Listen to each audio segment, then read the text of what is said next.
do a little talk on GPSs for the Senku riders. I'm sure a lot of you have used GPSs before at like the MP and roof. So this is for the guys that haven't been doing a lot of GPS navigating. So there's a whole variety of GPSs that we use. Back in the old days, in the early 2000s, we used to use the Etrex 301. It was a little square thing like this. Didn't have a big memory, and we battled to load routes onto them and stuff like that, and they used to freeze a lot. So yeah, and then they started coming up with the, sort of evolving the range. Check out this bad boy, Etrex Vista. That's kind of a dinosaur. Then they brought out the Etrex 10, and then the 20, and the 20, what's this, the 20X, that one, and then 22X now, and the Etrex 30. So there's a whole range of them. Garmin is obviously the best brand to use. They're super rugged, and the after sales service is awesome. I mean, I had this one of mine, this 20X. After a year or two, it started developing a screen fault where it's made sort of like a black line across it. And I sent it back to them, and they basically sent me a brand new 22X. So yeah, Garmin are pretty awesome like that. So that's definitely the brand to use. I would say as far as the best one for value is probably the 22X, which is this one. It's this one here. There's features on the 30 and the ones above this that we don't really use for enduro. So as far as for performance and price wise, I'll definitely suggest this 22X. Right. As far as GPX holders go, there's a whole variety of them. There's these rubber silicone ones. This is the Motorthane one. KTM Durban sells these. You also get them in singles with a sort of a bracket that attaches on here. The issue with this one is that you can't have your GPSs at different angles, because the guys obviously like to ride, with one up a bit and one down a bit, so whether you're standing or sitting, you can see the screens better. So there's that. There's also an issue with fitting these ones depending on what bar clamps you have. So if you've got custom bar clamps, some of the bar clamps are one whole piece, and this thing doesn't fit on space wise. And then I find that the single ones also battle to fit them in the space because of all the cables and stuff that are going around the bars.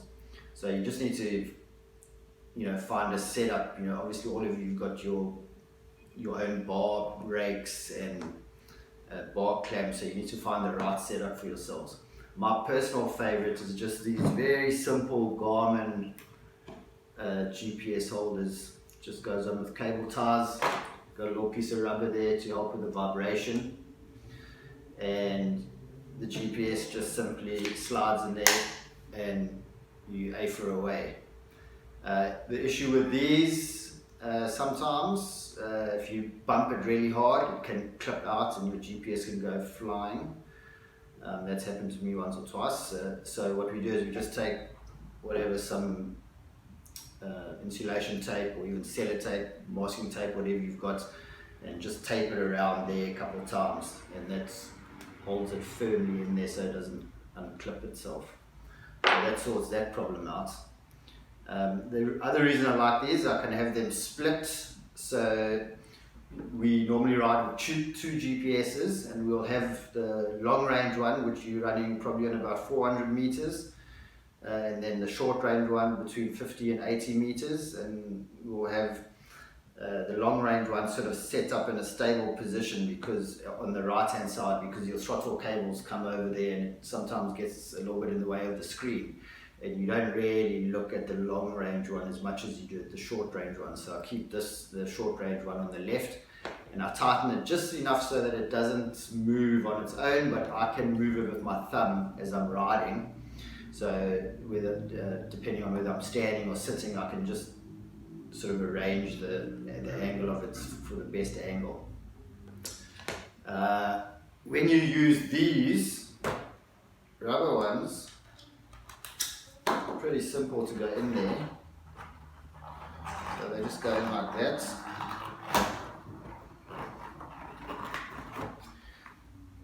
The issue with that, also with these, is you can't, when you're riding, it's very difficult to see where the buttons are. So I'll take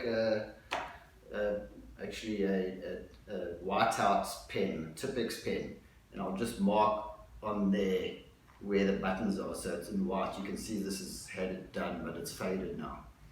So I'll mark all the buttons so that when I'm riding, I can just see exactly where, you know, you're busy riding and you can't spend too much time looking at this thing. So you can at least see exactly where the buttons are if you want to zoom in or out or go back or whatever. So yeah, that's a nice little trick with these rubber ones. Right, so batteries. We were riding, I was busy setting up the routes for the Shongweni Quest a while ago, and I ran out of battery power. And we stopped at a Shabina and they had some really cheap batteries there. They were $3 a battery. So we were pumped, we were like, shot, give us 10, you know. Anyway, we put them in and they lasted exactly 3 minutes. So that was basically 2 minutes, 2 rand a minute for the power. So definitely go with the Duracell or name brand batteries. These batteries last pretty much, I can ride almost 2 days on a set of batteries, and that's riding with the backlight on constantly, which we do obviously so that you can see the screen better. So when you are using the GPS, remember, put your backlight on full power and on constantly, and then you'll be able to see your screen a lot easier. So yeah, use decent batteries. Also what the guys do with some of the older GPSs, the compartment used to have a little bit of space here. So guys used to put whatever, some duct tape or something in here, or a piece of paper, you can use anything, just to fill that space up a bit, and then this would put more pressure onto the battery so they wouldn't jiggle loose, and then sometimes your GPS would go off, you know. So, but I haven't had that issue with the newer GPSs. Right, so that's pretty much that. Getting the tracks onto your GPS is pretty simple. So we're basically going to have the tracks on the website for download. And all you do is download them onto your laptop, stick them onto your home screen or whatever in your documents. And then you just plug your GPS in, plug it into your laptop.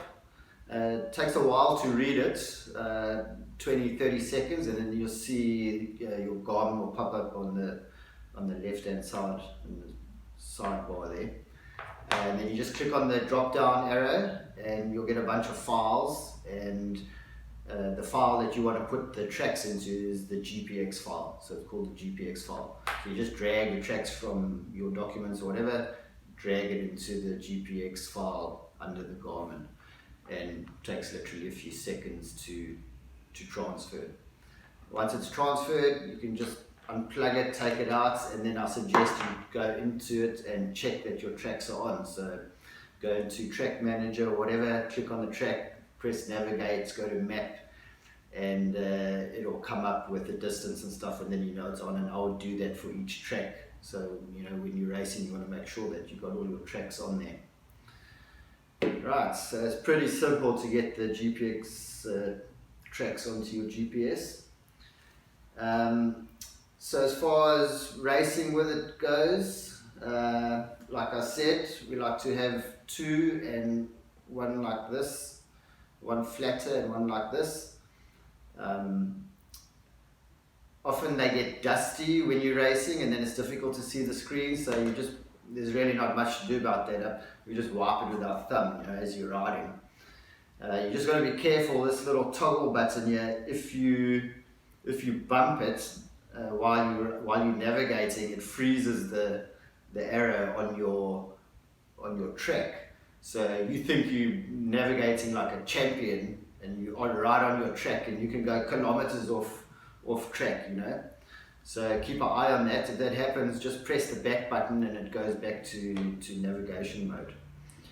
So yeah, you can get caught out like that. A lot of guys have been caught out like that.